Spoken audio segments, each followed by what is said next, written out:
Asian न्यूजमध्ये आपलं स्वागत आहे. मी अनिस अहमद. पॉचे ठळक बातम्या. हिंगोली येथील अतिक पैलवान मित्रमंडळाच्या वतीने आझम कॉलनी फुटबॉल मैदानावर 3 दिवसीय क्रिकेट सामन्याचे आयोजन करण्यात आले होते. अतिक पैलवान मित्रमंडळाच्या वतीने या क्रिकेट सामन्याचे आयोजन करण्यात आले होते. क्रिकेट सामन्याचे उद्घाटन माजी नगर अध्यक्ष बाबाराव बांगर यांच्या हस्ते संपन्न झाला. क्रिकेट सामन्यासाठी पहिले बक्षीस 31,000 रुपये माजी नगर अध्यक्ष बाबारावजी बांगर यांनी ठेवलं होतं, तर दुसरे बक्षीस 21,000 रुपये शेख अतिक पैलवान यांच्या वतीने ठेवण्यात आले. तिसरे बक्षीस 11,000 रुपये नगरसेवक गोपाल दुब्बे महाराज यांच्या वतीने देण्यात आले. या क्रिकेट सामन्यामध्ये अंतिम सामना तोफिक क्रिकेट क्लब यांनी बाजी मारली.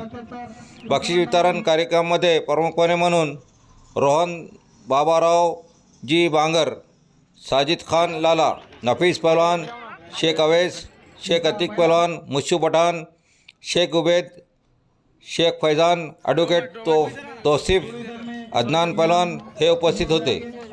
रोहन बाबारावजी बांगर यांच्या हस्ते बक्षीस वितरण करण्यात आले. यावेळी अतिक पैलवान मित्रमंडळाच्या वतीने प्रमुख पाहुण्याचा सत्कार करण्यात आले. या कार्यक्रम आभार प्रदर्शन अदनान पैलवान यांनी केले. 2024 आमचे आयोजक अतिक पैलवान मित्रमंडळ यांनी जे आयोजन केलं ते खूप छान झालं आणि खूप चांगल्या प्रकारे सगळं काही पार पडलं.